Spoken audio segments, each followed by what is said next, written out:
La première des choses qu'on laisse aux enfants, c'est d'abord une terre. Vous devez vous rassurer que quand vous voulez avoir des enfants, quand vous en avez, de vous battre afin d'acheter des terres et de les laisser à vos enfants. Et de les mettre même au nom de vos enfants. Selon vos moyens, vous avez 5 enfants, faites tout. Préparez déjà votre testament. Je sais que surtout les Noirs n'aiment pas penser à ça parce que les Noirs pensent que quand on parle de la mort, on invite la mort. Parler de la mort n'est pas une invitation à la mort. Notre culture bantoue, africaine, des fois, quand papa dit « mes enfants, venez » ou maman dit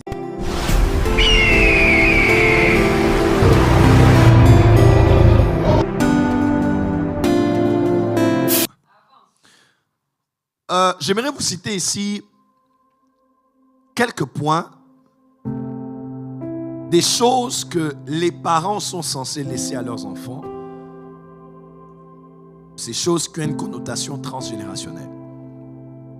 Quand vous êtes parent, il y a des choses que vous êtes censés laisser à vos enfants. Je ne parle pas ici de donner à vos enfants, je parle de léguer à vos enfants. Je ne parle pas de donner, on peut donner à un enfant une chemise, un pantalon, son goûter et autres. Je ne parle pas de ça, une PlayStation. Je ne parle pas de ça. Je parle ici de ce qu'on donne aux enfants qui a une portée, une approche transgénérationnelle.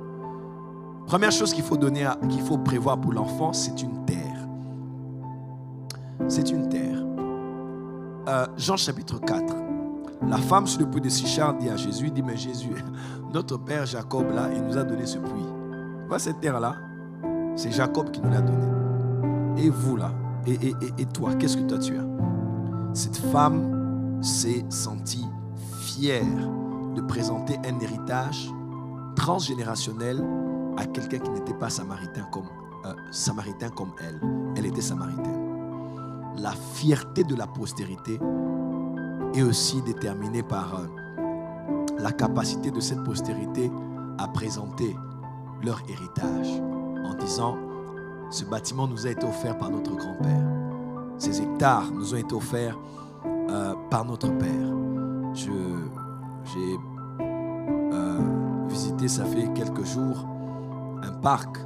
On nous a présenté le parc, plus de 20 000 hectares, mes frères et sœurs, appartenant à un seul individu. Vous posez la question, mais c'est juste incroyable que, imaginez-vous, les enfants des enfants des enfants qui vont être là et dire que ceci appartenait à notre arrière-grand-père. C'est juste incroyable.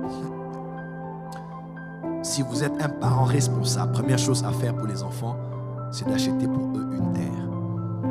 Ne permettez pas à vos enfants de piétiner la terre sans que cette terre ne les appartienne. Ils peuvent voyager.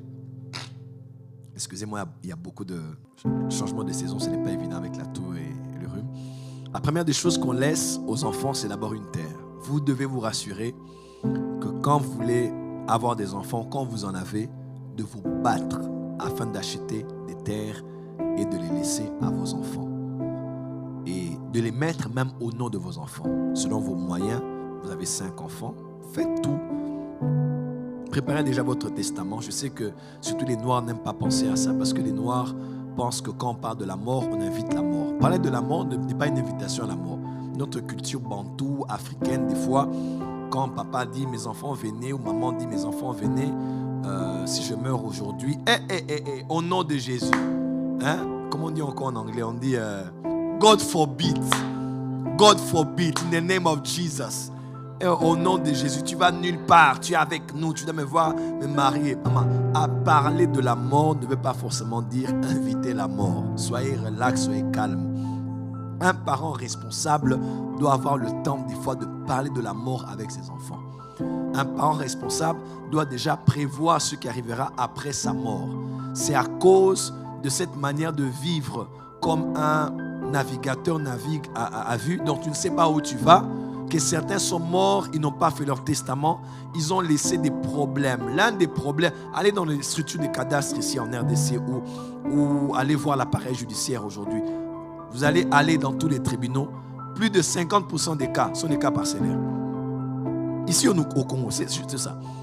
Plus de 50%, je dirais même 60% des cas qu'on a aujourd'hui. On appelle un avocat, un témoin, le tribunal. Ça tourne beaucoup autour des parcelles. Autour des parcelles, autour des terrains. Pourquoi? Parce que celui qui était, quand il était en vie, il n'a pas mis les choses en ordre. Quand vous êtes parent responsable, vous avez 5 enfants, vous avez les moyens, achetez des terres. Si vous avez la grâce d'aller plus loin et de construire, d'avoir des immeubles, c'est une bonne chose. Mettez-les au nom de vos enfants. Quelqu'un m'entend? Vous voulez offrir quelque chose à votre mère, faites-le. À votre père, faites-le. À votre beau-père, faites-le. À votre belle-mère, faites-le. Mais n'oubliez pas, ça c'est ce qu'on fait pour honorer nos parents ou honorer nos beaux-parents. Ici je parle de la postérité. Quand on parle de postérité, il faut mettre la parcelle au nom de vos enfants. Tu veux faire un cadeau à ta mère, fais à ta mère. À ton père, à tes beaux-parents, faites-les. Mais quand on parle maintenant des enfants, c'est ton nom qui doit être dessus. Le nom des enfants. Fabrice Kalombo. Fabrice Kalombo, vous mettez déjà là, c'est clair. Et le testament, quand vous mourrez, le testament a déjà été remis entre les mains des personnes identifiées, des responsables, des administratifs. Quand vous n'êtes plus là, c'est écrit sur le testament que voilà, toi, tel bien t'appartient, tel t'appartient, tel t'appartient, tel t'appartient. Et c'est comme ça que ça se passe aujourd'hui. Mais les Noirs, surtout nous les Africains, on a un problème à léguer un héritage. Pourquoi? Parce qu'on n'arrive pas à parler de la mort. On pense que parler de la mort, c'est appeler l'esprit de mort. Quand on commence à parler de la mort, au nom de Jésus, oh non, tu n'iras nulle part, tu es encore là, c'est quoi tu appelles la mort? Non, parler de la mort ne veut pas dire inviter la mort. Parler de la mort est aussi un sens de responsabilité parce que vous savez que vous ne vivrez pas éternellement. Vous devez laisser un héritage à votre postérité. Première chose qu'il faut laisser à vos enfants, c'est ce qu'on appelle une terre ou un bien terrestre. Parce que si tu n'as pas une terre, tu n'es personne sur la terre. Quels que soient les bijoux que tu as, les iPhones que tu as, les vêtements que tu as, les billets d'avion que tu payes, si tu n'as pas une terre, un lieu qui t'appartienne, qui porte ton nom, je décrète et déclare même ce soir dans le nom de Jésus que Dieu te donne cette année d'acheter des terres. Que tu regardes dans les documents, je ne parle pas d'un passeport, d'une carte d'identité ou d'une carte bancaire, que tu regardes un document, que tu saches que ce document c'est un livret parcellaire et il y a mon nom dessus. Que Dieu t'accorde cette faveur d'avoir cet appartement, que Dieu t'accorde cette faveur d'avoir ce bien et que tu le mettes, qui sait demain, au nom de tes enfants. Quand tu ne seras plus là, ils vont vivre en sachant que comme la femme de Puy de Sichar, elle dira, nos pères, notre père, nous a aussi les...